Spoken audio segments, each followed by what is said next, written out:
باللہ من شر الشیطان اللعین الرجیم بسم اللہ الرحمن الرحیم الحمد للہ رب العالمین الصلاة والسلام علی رسولہ الکریم واہل بیتہ الطیبین الطاہرین واصحابہ المنتجبین اما بعد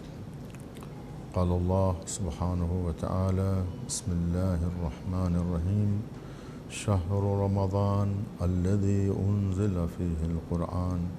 هدى للناس وبينات من الهدى والفرقان۔ ناظرین کرام، ماہ مبارک رمضان اور نزول قرآن کے عنوان سے گفتگو کا سلسلہ جاری ہے۔ تمامی حضرات اس بات سے واقف ہیں کہ ماہ مبارک رمضان ماہ قرآن ہے، ماہ تلاوت قرآن ہے، ماہ فہم قرآن ہے۔ قرآن مجید وہ عظیم ترین کتاب ہے کہ اس سے بڑی کوئی اللہ سبحانہ و تعالیٰ کی نعمت نہیں ہے۔ ساری نعمتیں اس نعمت عظمیٰ میں شامل ہیں۔ تمام نعمتیں اس نعمت سے جڑی ہوئی ہیں کہ اگر کوئی بھی فیض اگر ہم تک پہنچتا ہے بندگان خدا تک تو وہ اللہ سبحانہ و تعالیٰ کا فیض اسی قرآن مجید کے ذریعے سے پہنچتا ہے۔ روایت میں ہے کہ چند چیزیں قیامت کے دن شکایت کریں گی، جیسے مسجد شکایت کرے گی کہ مصلی نہ رہے، اور عالم دین شکایت کریں گے کہ ان سے کوئی سوال کرنے والا نہیں آیا۔ اسی طرح قرآن مجید اس بات کا شکوہ کرے گی، شکایت کرے گی کہ کوئی قرآن مجید کی تلاوت نہیں کرتا تھا۔ میں نے آپ کے سامنے روایت نقل کی کہ جب قرآن مجید محشر میں آئے گا تو بکر رہے گا، ایسا رہے گا کہ جیسے کسی نے اسے چھوا بھی نہیں، کہ لا یمسہ الا المطہرون۔ قرآن مجید کی شان یہ ہے کہ اسے کوئی نہیں چھو سکتے مگر وہ لوگ کہ جو پاک ہیں، پاکیزہ ہیں۔ قرآن مجید اس بات کی طرف اشارہ کر رہا ہے کہ جو لوگ نامحرم ہیں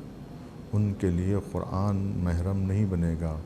اپنے آپ کو ظاہر نہیں کرے گا، اپنے آپ کو آشکار نہیں کرے گا۔ قرآن مجید پاک لوگوں کے لیے ہے اور پاک لوگ ہی قرآن مجید کو چھو سکتے ہیں۔ تو الفاظ ظاہری قرآن کو چھونے کے لیے طہارت ظاہری کی شرط ہے کہ جب تک انسان غسل و وضو نہ کرے قرآن مجید کو نہ چھوئے۔ جن لوگوں نے غسل کر رکھا ہے، وضو کر رکھا ہے، پاک ہیں، وہی لوگ اپنا ہاتھ قرآن مجید سے مس کر سکتے ہیں۔ یعنی الفاظ ظاہری کو مس کرنے کے لیے طہارت ظاہری کی ضرورت ہے، اور حقیقت قرآن کو لمس کرنے کے لیے طہارت باطنی کی ضرورت ہے۔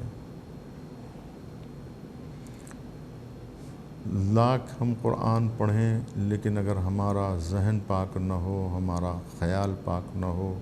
ہماری فکر پاک نہ ہو، ہماری روح اگر پاک نہ ہو تو پھر تلاوت قرآن کا کوئی اثر ہمارے دل و دماغ پر مرتب نہیں ہوگا۔ یعنی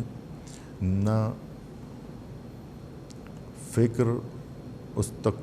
پا سکتی ہے، نہ فکر اسے چھو سکتی ہے، اور نہ ہی دل میں وہ قرآن اتر سکتا ہے۔ اگر قرآن علم کی صورت میں ذہن انسانی میں جگہ بنانا چاہتا ہے تو اس کے لیے فکر کا پاک ہونا ضروری ہے، اور اگر قرآن عمل کی صورت میں پیکر کی شکل میں ڈھلنا چاہتا ہے تو پھر طہارت قلب کی ضرورت ہے۔ جب تک قلب پاک نہ ہو، جب تک فکر پاک نہ ہو، اس وقت تک قرآن سمجھ ہی میں نہیں آ سکتا، مقام عمل میں ڈھل نہیں سکتا۔ تو اس کے لیے پاکیزگی شرط ہے۔ آج ہمارے درمیان قرآن صرف اس لیے ہے کہ قرآن کے نیچے سے مسافر گزریں، یا پھر یہ کہ ماہر خاطری کے بقول کے دھو کے پلایا جاتا ہوں اور اس طرح کے طاق میں سجایا جاتا ہوں اور غلاف میں سے لپیٹا جاتا ہے، طاق میں سجایا جاتا ہے، مسافر کو اس کے نیچے سے گزارا جاتا ہے، بیمار کو اس کی ہوا دی جاتی ہے، اور شادی میں قرآن دیا جاتا ہے، لیکن قرآن پڑھا نہیں جاتا، تلاوت نہیں کی جاتی۔ تو جب تک انسان قرآن کی تلاوت نہیں کرے گا، محضر قرآن میں نہیں رہے گا، قرآن کے ساتھ محشور کیسے ہو سکتا ہے؟ اگر محشور ہونا چاہتا ہے، اگر وہ چاہتا ہے کہ شفاعت قرآن پائے، قرآن کی شفاعت سے بہرہ مند ہو، اور قرآن کے ساتھ حشر و نشر چاہتا ہے۔ لوگ مرنے کے بعد مردوں پہ قرآن پڑھتے ہیں، زندوں پہ کوئی قرآن پڑھنے والا نہیں ہے۔ زندوں کے سامنے قرآن نہیں، مردوں کے سامنے قرآن پڑھا جاتا ہے۔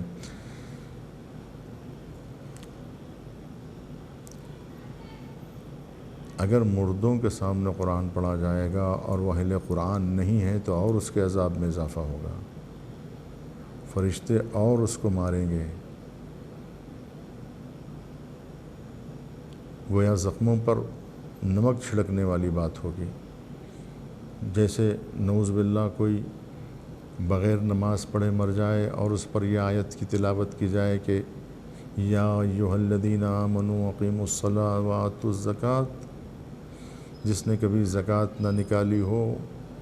جس نے کبھی نماز نہ پڑھی ہو، اس کے لیے جب یہ پڑھا جائے گا یا ایھا الذین آمنوا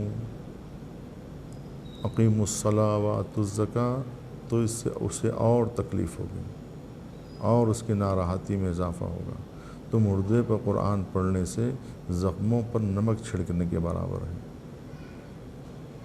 قرآن مردوں کے لیے نہیں آیا ہے کہ نبی کریم کو خود قرآن مجید میں ارشاد ہوتا ہے کہ اے رسول آپ انہیں نہ ڈرائیں کہ یہ مر چکے ہیں، یہ مردہ ہیں، آپ انہیں ڈرائیں جو زندہ ہیں۔ انظر من کان حیا، جو زندہ ہیں انہیں آپ ڈرائیں، جو مر چکے ہیں آپ انہیں نہ ڈرائیں۔ تو کیا پیغمبر اسلام صلی اللہ علیہ وسلم قبرستان گئے تھے نعوذ باللہ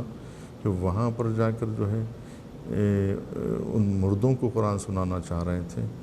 مردوں کو جو ہے وہ نماز پڑھوانا چاہ رہے تھے، انہیں روزہ رکھوانا چاہ رہے تھے، انہیں حج کروانا چاہ رہے تھے، ان سے زکوٰۃ وصول کرنے کے لیے وہ ان سے خمس کا مطالبہ کر رہے تھے، ان سے وہ جہاد کا مطالبہ کر رہے تھے۔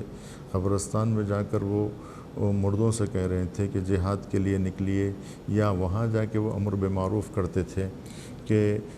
قبرستان میں جا کے امر بالمعروف کریں اور مردوں سے کہیں کہ تم لوگ اٹھو اور جو ہے وہ نیکی بجا لاؤ، تم لوگ اٹھو اور برائی سے روکو۔ تو ایسی تو بات نہیں تھی کہ وہ قبرستان میں تبلیغ کے لیے نہیں جاتے تھے، وہ تو طائف جاتے تھے، وہ تو شہروں میں جاتے تھے، بستیوں میں جاتے تھے،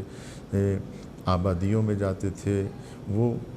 زندوں کو جو ہے وہ ہاں قبرستان جاتے تھے، فاتحہ پڑھنے کے لیے جاتے تھے، مغفرت کے لیے جاتے تھے۔ جانا چاہیے، تاکید ہے کہ انسان کو آخرت یاد آئے، انسان کو موت یاد آئے، اس کے لیے جاتے تھے۔ پیغمبر اسلام قبرستان جاتے تھے، ائمہ علیہم السلام قبرستان جاتے تھے۔ قبروں پہ جانے کی نبی کریم صلی اللہ علیہ وسلم نے تاکید فرمائی ہے کہ وہ قبرستان جایا کرتے تھے، وہاں تلاوت قرآن بھی کرتے تھے۔ لیکن ان لوگوں کے لیے کہ جو لوگ قرآن کی تلاوت سن کر جن کے لیے قرآن کی تلاوت سرور ہے، جن کے لیے قرآن، جو لوگ اہل قرآن تھے، دنیا میں وہ نماز پڑھا کرتے تھے، دنیا میں وہ روزہ رکھا کرتے تھے، وہ دنیا میں حج کیا کرتے تھے، دنیا میں وہ زکوٰۃ دیا کرتے تھے، دنیا میں وہ خمس ادا کیا کرتے تھے، وہ میدان جنگ میں جہاد کیا کرتے تھے، ان کی زندگی مجاہدانہ زندگی تھی، وہ لوگ امر بالمعروف کیا کرتے تھے۔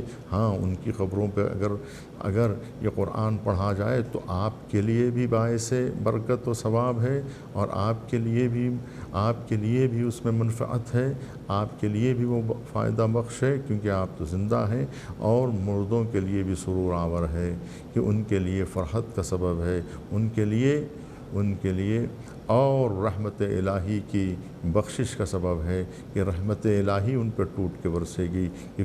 کیا اچھی چیزیں تم نے یاد دلائی کہ جب دنیا میں ہم تھے تو یہ تلاوت قرآن مجید کیا کرتے تھے، اب وہ آیتیں ہمیں یاد دلاؤ، ہمیں وہ قرآن پڑھ کے سناؤ، کیونکہ وہ لوگ جو راہ خدا میں مر جاتے ہیں وہ مردہ نہیں ہوتے، زندہ ہوتے ہیں۔ ومن مات علی حب آل محمد فقد مات شہیدا، کہ جو لوگ حب آل محمد میں اس دنیا سے جاتے ہیں، من مات علی حب آل محمد فقد مات مغفورا، تو یہ وہ لوگ ہوتے ہیں جو مغفرت پائے ہوئے لوگ ہوتے ہیں۔ اسی لیے کہا گیا کہ اے رسول، آپ ان کے لیے استغفار مت کریں، یہ لوگ کے لیے استغفار مت کریں، یہ جو چاہے یہ زندہ ہیں کہ مردہ ہوں، ان کے لیے آپ استغفار مت کریں۔ آپ چاہیں ان کے لیے 70 مرتبہ بھی استغفار کریں تو آپ کا یہ استغفار ان کے لیے قبول ہونے والا نہیں ہے، کیونکہ دنیا میں ان لوگوں نے، اور جو دنیا میں زندہ ہیں ان کے لیے بھی، جو اس طرح کے قرآن سے غفلت کیے ہوئے ہیں، جو دین سے غفلت کیے ہوئے ہیں، جنہوں نے لوگوں کا مذاق اڑایا ہے، جنہوں نے حقوق الناس ادا نہیں کیے ہیں، جنہوں نے حق الناس ادا نہیں کیا ہے، یہ وہ لوگ ہیں کہ جن کے حق میں استغفار قابل قبول نہیں ہے، کہ جن کے لیے مغفرت قابل قبول نہیں ہے۔ مغفرت کس کی ہے؟ کہ جو نماز تو پڑھتے تھے مگر اس میں کوتاہی انہوں نے کی، روزہ تو رکھتے تھے لیکن اس میں کوتاہی ہو گئی، جن لوگوں نے جو حج کیا کرتے تھے لیکن اس میں کچھ کوتاہی ہو گئی، ان کی مغفرت ہوگی، یقیناً ان کے حق میں دعا کی جائے گی کہ اللہ ان کے اعمال کو قبول کرے، اللہ ان کے اعمال کو قبولیت کا شرف ادا کرے۔ تو یہ قرآن پڑھنا ان مردوں کے لیے فائدہ مند ہے، آپ کے لیے بھی اور ان مردوں کے لیے بھی، اور انہیں ہدیہ کریں اپنے گزشتگان کے لیے، اپنے مردوں کے لیے، اپنے مرحومین کے لیے، اپنے ان عزیزوں کے لیے جو اس دنیا سے جا چکے ہیں، ان کے لیے آپ قرآن ہدیہ کر کے بھیجیں۔ ان کے لیے ہدایہ یہی ہے، تحفے یہی ہیں کہ جو ان کے لیے بھیجے جاتے ہیں، اور لیکن سب سے اہم چیز قرآن مجید کتاب حیات ہے، کتاب زندگی ہے۔ جن لوگوں نے دنیا میں قرآنی زندگی گزاری تھی وہ مرنے کے بعد بھی قرآن کے سائے میں رہیں گے، اور قرآن کے سائے میں رہنے والے ہمیشہ اطمینان سے رہیں گے۔ ذکر خدا قلوب کو جلا بخشنے والی ہے۔ قرآن مجید قلوب کی جلا کا سبب ہے۔ تو قرآن ہدایت بشر کے لیے آئی، ہدن للناس، انسانوں کی ہدایت کی کتاب ہے۔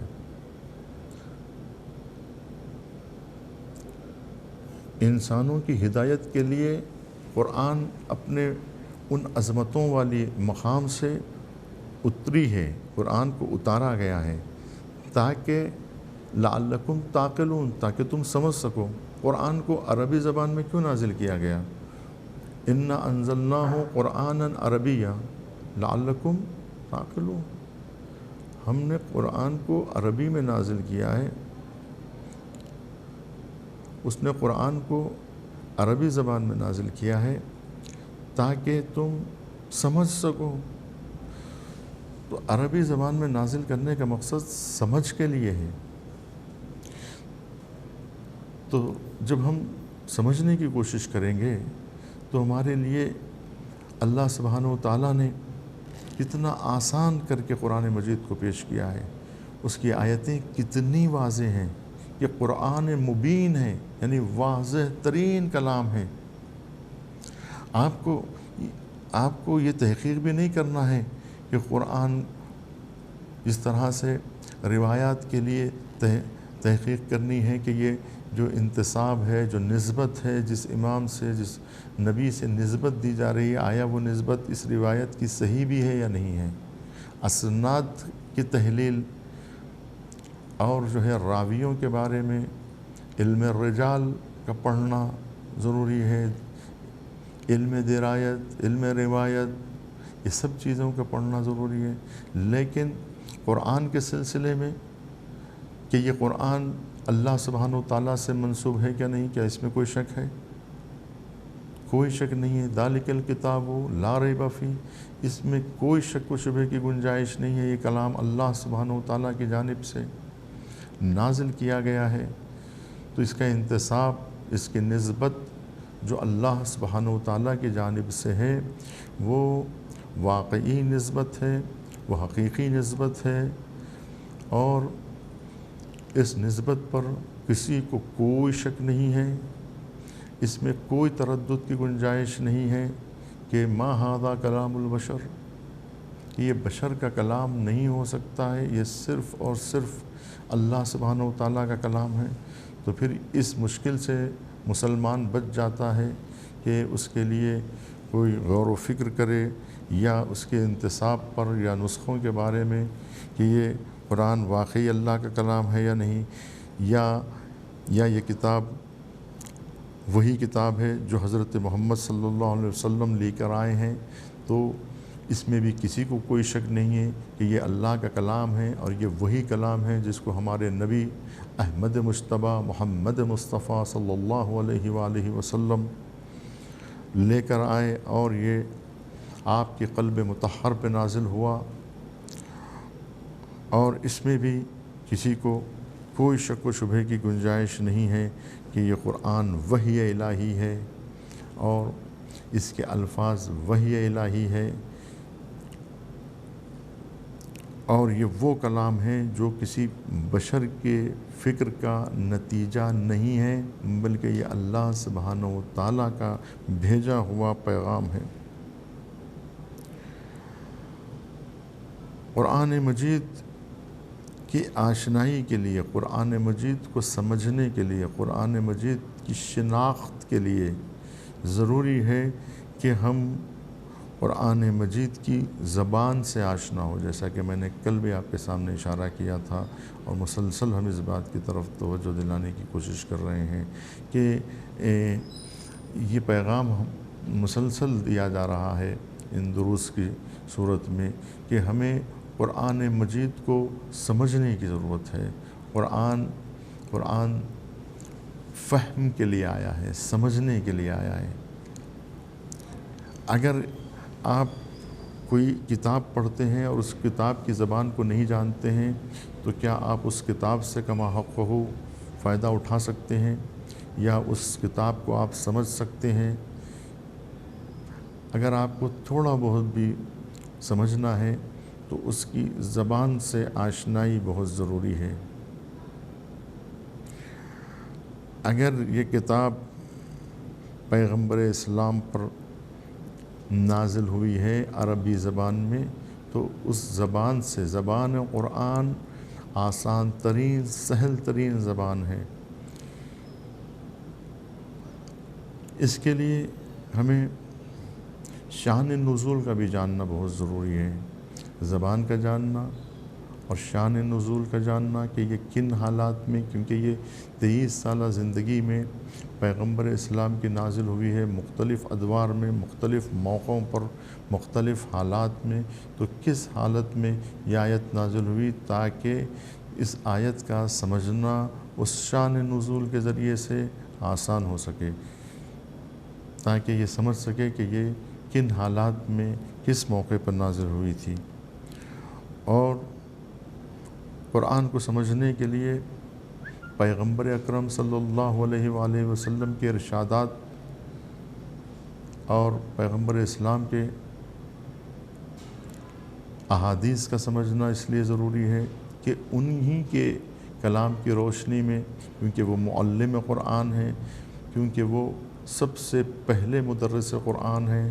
اور سب سے پہلے مفسر قرآن ہیں کہ انہوں نے قرآن کی تشریح کی ہے، تفسیر بیان کی ہے، تو پیغمبر اسلام کے کلام کی روشنی میں قرآن مجید کا سمجھنا آسان ہوگا۔ پیغمبر اسلام کا تعارف جو کروایا ہے قرآن مجید نے، وہ معلم قرآن کے عنوان سے کرایا ہے کہ هو الذی بعث فی الامیین رسولا منہم یتلو علیہم آیاتہ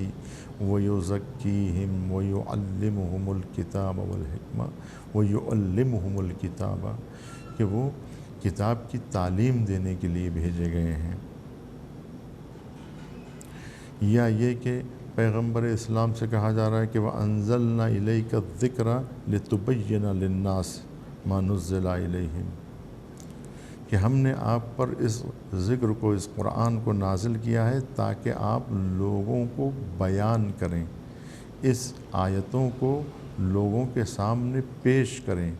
اور انہیں سمجھائیں۔ صرف یہ نہیں کہ قرأت کر دیں، کہ کوئی جس طرح سے کوئی لیٹر کی قرأت کر دیا جاتا ہے، نہیں، بلکہ جب کوئی خاص چیز پیش کی جاتی ہے، حتیٰ لیٹر بھی پیش کیا جاتا ہے، تو اس کو سمجھنا پڑتا ہے نا، نہیں کہ صرف کوئی خط بھیجے۔ میں نے کل آپ کے سامنے مثال دی کہ مثال کے طور پہ اگر کوئی آپ کا دوست یمن سے یا کسی مقام سے آپ کو خط لکھتا ہے، تو کیا آپ اس کو پڑھیں گے نہیں، اس کو سمجھیں گے نہیں؟ بغیر پڑھے بغیر سمجھے صرف آپ اس کو گھول گھول کے پیتے جائیں گے اس خط کو، یا اس خط کو چوم چوم کر رکھیں گے اور اس کو سینے سے لگائیں گے، آنکھوں سے لگائیں گے اور جو ہے ہونٹوں سے چومیں گے، بس اس کو سینے سے لگا کے رکھ لیں گے، یا اسے پڑھیں گے بھی، اسے سمجھنے کی بھی کوشش کریں گے؟ آپ دیکھیں ایک رہبر انقلاب کا خط امام خمینی رحمۃ اللہ علیہ جب باحیات تھے تو انہوں نے گورباچوف کے نام پر ایک خط لکھا تھا، اور وہ استاذ الاساتذہ علامہ دورہ حضرت علامہ جوادی آمولی کے ذریعے سے اس خط کو رشیا روانہ کیا تھا۔ جب وہ خط لے کے گئے امام خمینی رحمۃ اللہ علیہ کا، تو گورباچوف بڑھ کر اس خط کو لینے کے لیے آگے بڑھا کہ یہ دے دیجئے، ہم پڑھ لیں گے۔ تو آیت اللہ جوادی آمولی نے کہا کہ نہیں، ایسا آپ کے حوالے نہیں کیا جائے گا، بلکہ آپ بیٹھیں، پہلے آپ کو اس خط کو آپ کو پڑھ کر سمجھایا جائے گا۔ میں آپ کو صرف خط دینے کے لیے نہیں آیا ہوں، ورنہ تو کسی پوسٹ مین کے ذریعے سے بھیج دیا جاتا۔ آپ کو یہ خط جو ہے ایک وفد کے ہمراہ بھیجا گیا ہے، اور ایک ایسے عالم کے ذریعے سے بھیجا گیا ہے جو اس خط کی تفسیر بیان کر سکے، اس کو سمجھا سکے کہ یہ خط میں کیا لکھا ہوا ہے،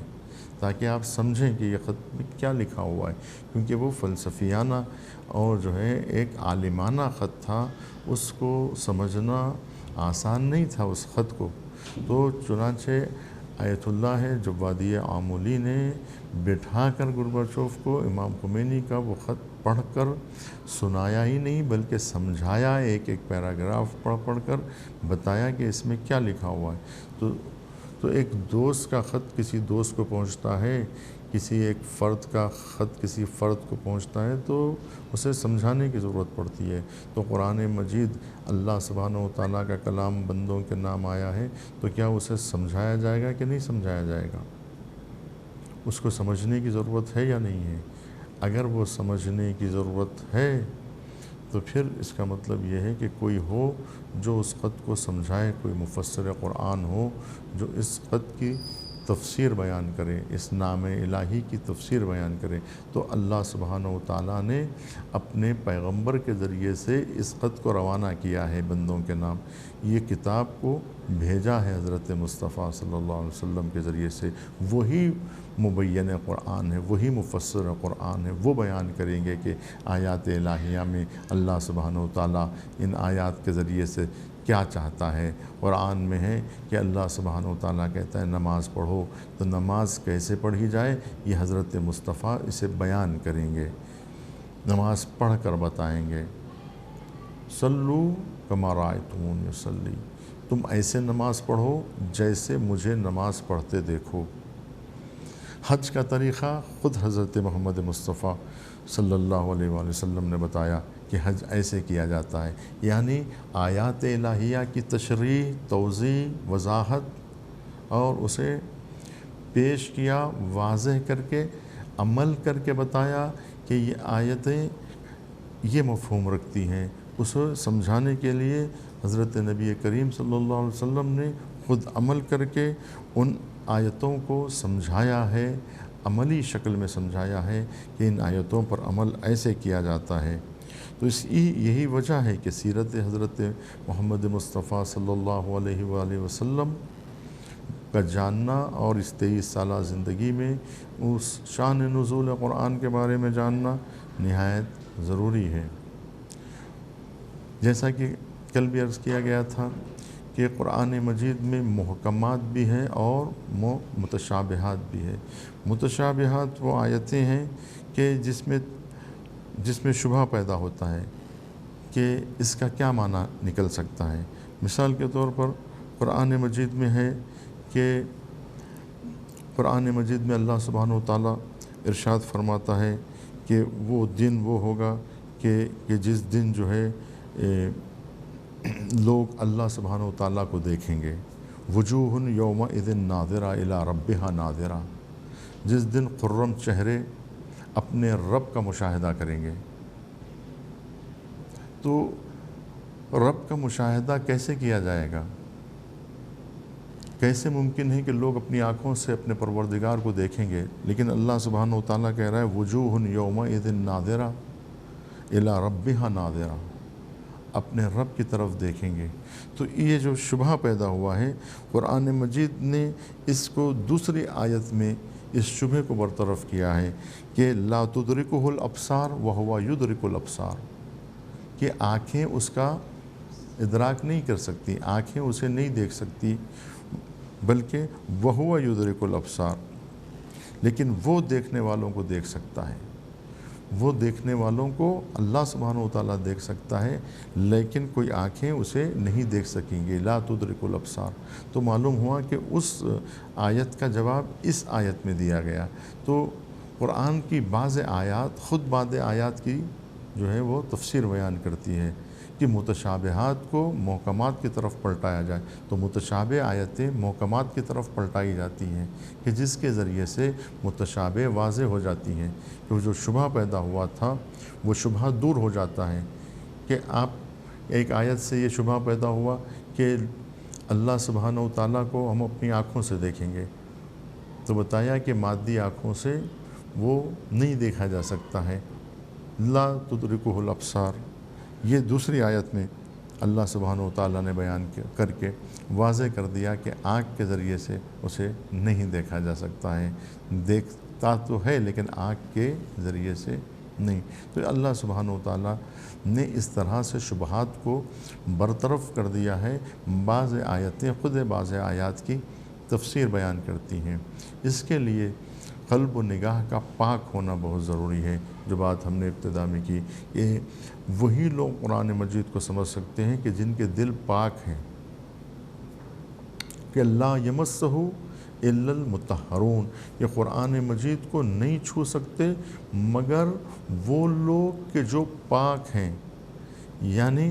جن کا ذہن پاک ہے، جن کی فکر پاک ہے، جن کے خیالات پاک ہیں، جن کا قوہ متخیلہ قوہ وہمیہ پاک ہیں، وہی لوگ ادراک آیات قرآنیہ کر سکتے ہیں۔ یا عمل میں اخلاص انہی کے پیدا ہو سکتا ہے کہ جن کا دل پاک ہو۔ انسان جو عمل انجام دیتا ہے وہ دل کے حکم سے انجام دیتا ہے، اور جو سمجھتا ہے وہ فکر کے ذریعے سے سمجھتا ہے۔ عقل سمجھنے کا کام کرتی ہے، دل عمل کا کام کرتا ہے۔ دل پاک ہوگا تو عمل کرے گا، اور خیال پاک ہوگا تو انسان کا ادراک قوی ہوگا اور وہ قرآن کا علم حاصل کر سکے گا۔ تو کیا قرآن مجید صرف سمجھنے کی کتاب ہے؟ اس سے پہلے بھی عرض کیا جا چکا ہے کہ 1000 آیتیں پڑھنے سے بہتر ہے کہ 1000 آیتیں پڑھنے سے بہتر ہے کہ ایک آیت کو سمجھا جائے۔ اور 1000 آیتوں کے سمجھنے سے بہتر ہے کہ ایک آیت پر عمل کیا جائے، ایک آیت پر عمل کیا جائے۔ آپ دیکھیں گے کہ قرآن، مسلمان بہت کم جو ہے قرآن کو سمجھنے کی کوشش کرتا ہے، وہ سمجھنے کے لیے نہیں، صرف ثواب کی خاطر۔ تو کیا قرآن مجید صرف تلاوت کے لیے نازل ہوا تھا؟ اب یہ بحث انشاءاللہ، اس بحث کو ہم آج نہیں پہنچ پائیں گے، انشاءاللہ کل اس بحث کو ہم جو ہے وہ آگے بڑھائیں گے، لیکن آج صرف اتنا کہہ دیں کہ کیا سوال اٹھائیں گے، انشاءاللہ جواب جو ہے وہ آئندہ کے جلسوں میں دیا جائے گا کہ کیا صرف قرآن مجید تلاوت کے لیے نازل کی گئی ہے کہ مسلمان اس کی تلاوت کرے، اس کی قرأت کرے، اچھے اچھے لحن میں اسے پڑھے، صوت میں پڑھے، اس کے لیے قرآن مجید نازل کیا گیا، یا اور بھی کوئی ہدف ہے قرآن مجید کے نزول کا؟ کیا اور بھی کوئی مقصد ہے قرآن مجید کے نزول کا؟ لیکن مسلمانوں کی روش اور ان کے طریقہ کار ایک فرد کا نہیں، تو کوئی ایک فرد اس طرح کا طریقہ اختیار کیا ہو تو پھر کوئی بات ہو، لیکن در حقیقت ایک فرد کی یہ مصیبت نہیں ہے، بلکہ ہم تمام، ہماری صنف ہو یا تمام اصناف مسلمین، تمام جو ہے اجتماع مسلمین، سبھی میں آپ ایک بات مشترک پائیں گے، وہ یہ کہ سارے کے سارے مسلمان صرف قرآن کے پڑھنے پہ توجہ دے رہے ہیں۔ ہر جگہ آپ دیکھیے ناظرہ خوانی کی بات ہو رہی ہے، روان خوانی کی بات ہو رہی ہے، قرآن مجید کو پڑھنے کی بات چل رہی ہے کہ قرآن مجید، آپ جتنے پڑھانے والے استاد ہیں یا استادنی ہیں، تو جتنے بھی جو ہے وہ پڑھانے والی ہو یا پڑھانے والا ہو، جتنے بھی لوگ اس وقت قرآن پڑھا رہے ہیں، نیٹ پہ پڑھا رہے ہیں، حضوراً پڑھا رہے ہیں، اور جو ہے وہ آن لائن پڑھا رہے ہیں، جتنے بھی لوگ قرآن پڑھا رہے ہیں، اور مسلمان بچے جو قرآن پڑھ رہے ہیں، وہ ناظرہ خوانی کر رہے ہیں، یعنی قرآن مجید کے الفاظ کو پڑھ رہے ہیں، جبکہ نہ استاد اس کو سمجھا ہے، نہ وہ شاگردوں کو سمجھا رہا ہے۔ تو جب نہ استاد نے قرآن پڑھا ہے، اگر اس سے پوچھا جائے کہ تم نے قرآن پڑھا، تو کہا ہاں پورا قرآن پڑھ لیا۔ کتنے بار پڑھا؟ تو کہا 10 بار ختم کیا، 100 بار ختم کیا، لیکن کیا سمجھا؟ تو کوئی ایک آیت کا بھی جو ہے وہ ترجمہ بتا نہیں سکے گا، اس ایک آیت کا بھی مفہوم وہ نہیں بتا پائے گا۔ تو کیا مسلمان بچوں کو صرف جو ہے وہ ناظرہ خوانی کرائی جائے کہ اس سے صرف ثواب حاصل کیا جائے کہ قرآن مجید صرف تلاوت کی کتاب ہے، کہ اس کو صرف تلاوت کی جائے اور بار بار اس کو صرف ان آیات کو دہرایا جائے اور اس کو رٹا لگایا جائے، اس کو یاد کیا جائے، اس کو حفظ کیا جائے؟ حفظ کے مقابلے ہوتے ہیں ماہ رمضان میں، اور قرأت کے مقابلے ہوتے ہیں، تجوید سے پڑھا جاتا ہے، لحن سے پڑھا جاتا ہے، بہترین الفاظ میں قرآن، ہاں اس کا بھی ہم ذکر کریں گے کہ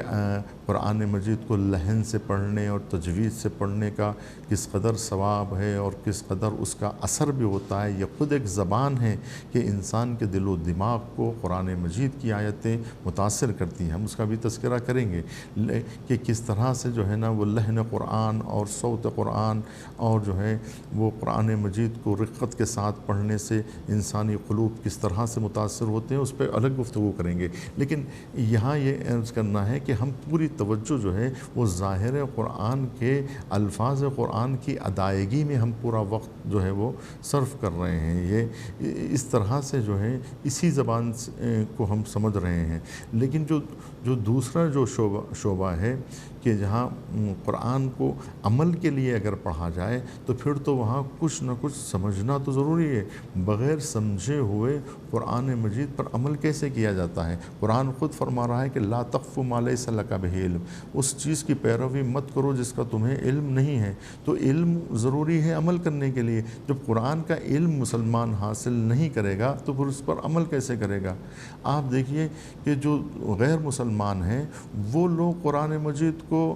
سمجھنے کی کوشش کر رہے ہیں، اور خود مسلمان صرف پڑھنے کی کوشش میں لگا ہوا ہے، وہ سمجھنے کی کوشش ابھی نہیں کر رہا ہے۔ کتنے غیر مسلمان ہیں کہ جو لوگ جو لوگ قرآن مجید کو ترجمے سے پڑھ کر ان لوگوں نے، اگرچہ کہ وہ آشنا زبان عربی نہیں ہے اور اگرچہ کہ وہ قرآن کی زبان سے آشنا نہیں ہے، لیکن کسی حد تک اپنی ہی زبان میں، گونگے بھی اپنے اشاروں کی زبان میں صحیح، لیکن